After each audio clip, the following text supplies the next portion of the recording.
In March of 2020, while the world went into lockdown, the sports world was on high alert, waiting to hear a decision from one Tom Brady. And on March 17th, the then six-time champion announced that he would be leaving the New England Patriots to head down to the warm weather of Tampa and play for the Buccaneers. For the first time in 2 decades, the Patriots would be looking for a new quarterback. It would take the Patriots about 3.5 months to find a new starting quarterback, signing Cam Newton to a 1-year deal.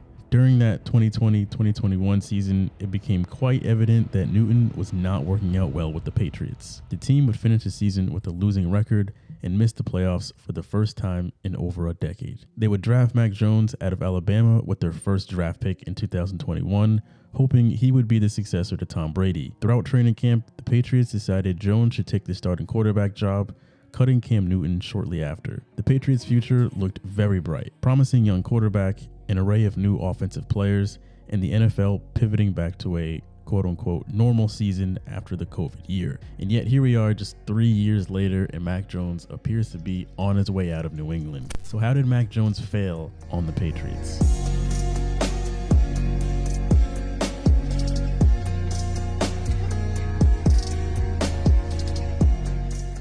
One of the strangest parts of the story is Mac Jones had a very good start as a Patriot. He was one of the 5 quarterbacks drafted in the first round that year, and the verdict on him really boiled down to 2 things: safest pick outside of Trevor Lawrence and lowest ceiling, which for the Patriots was a perfect fit. The Patriots, under Bill Belichick's management, weren't looking for a flashy player. They essentially just wanted a very good game manager.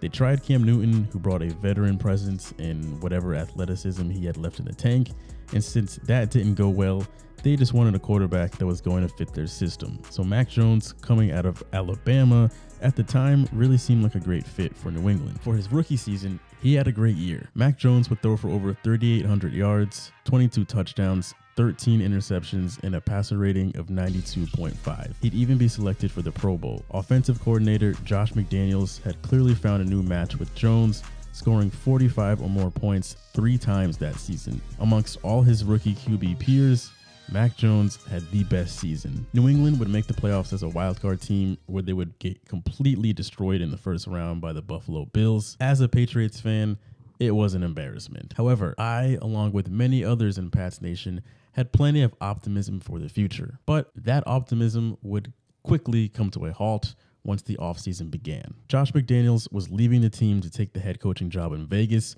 which was something that everybody saw coming. Pats Nation waited week after week to see who the new offensive coordinator was going to be, and all that was heard were crickets. Around the rest of the NFL, everything was falling into place. Coaches and coordinators were being hired, and it was becoming quite clear that there weren't many options left for the Patriots to choose from. So in March of 2022, news broke that the Patriots would be bringing back 2 former coordinators, defensive coordinator Matt Patricia and wide receivers coach Joe Judge. Initially, one left the Patriots to be a disastrous head coach in Detroit, and the other left to be a disastrous head coach in New York. Bill Belichick decided to bring these 2 clowns back to handle the Patriots offense. Combine that with Belichick failing to sign any new offensive talent of note, everyone had an idea of what the 2022-2023 Patriots were going to look like. A complete joke. That season, Mac Jones would throw for just shy of 3,000 yards, 14 touchdowns, and 11 interceptions,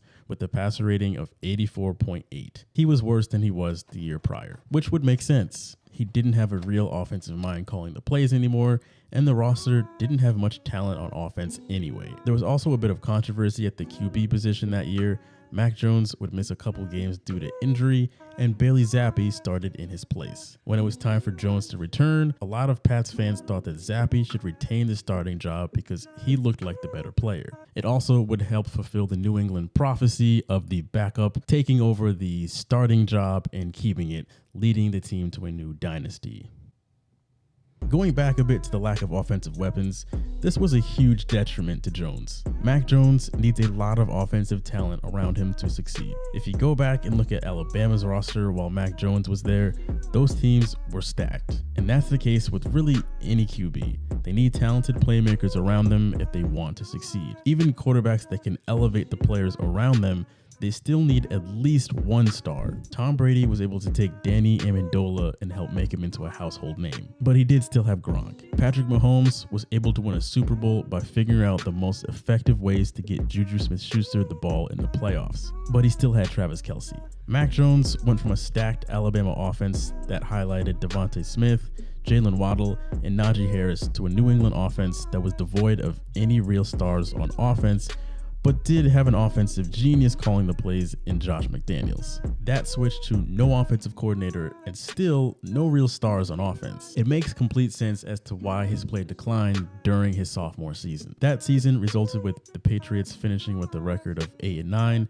and missing the playoffs. It also resulted with Mac Jones reaching out to people outside of the Patriots organization for advice, feeling the offense was such a mess and no one within the Patriots was equipped to give him the help he was looking for. Something else that came apparent during that 2022 season was Mac Jones could be kind of a pain. There were a few instances, even dating back to his rookie season, where he would take cheap shots at his opponents. There were also a few times where you could see him on the sideline yelling at coaches when their offense was completely ineffective. Now, I personally don't have an issue with him reaching out for help or really yelling at the coaches on the sideline. I mean, clearly those guys weren't getting it done, so what'd you expect them to do? But the dirty player rumors, those are inexcusable. Once other players pick up on that, most of them are not going to respect you. The Patriots went into the summer of 2023 down pretty bad. It was clear that they had a lot of work to do in order to improve this team and get their young quarterback back on the track that he was during his rookie season. Shockingly,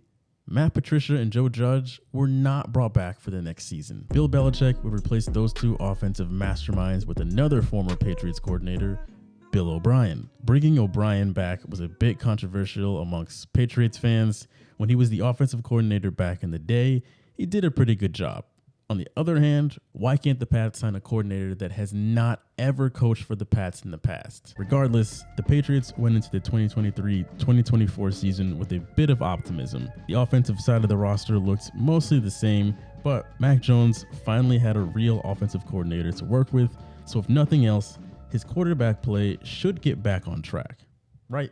New England would start the season by losing 5 of their first 6 games. In those 6 games, Mac Jones would turn the ball over 9 times. His play had gotten even worse. He lost any sense of pocket presence, which was something that he was improving on during his rookie season.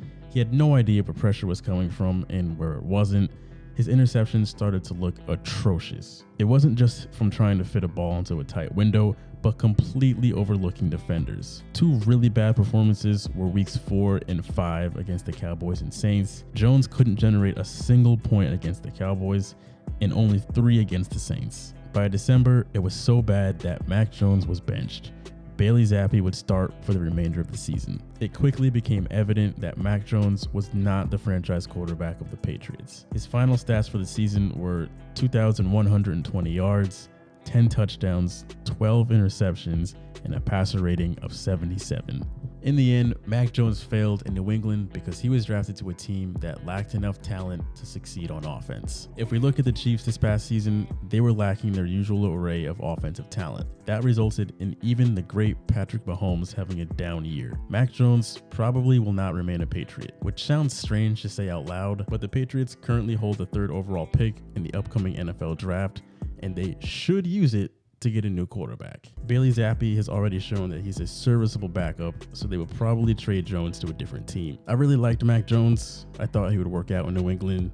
Wherever he ends up, I wish him nothing but the best. What's your verdict on Mac Jones? Let us know down in the comments. If you enjoyed watching this video, be sure to give it a like. Subscribe if you want to see more videos throughout the week, and our NFL and NBA podcasts, which we live stream right here on YouTube every single Wednesday night. Thanks for watching, and I'll see you around.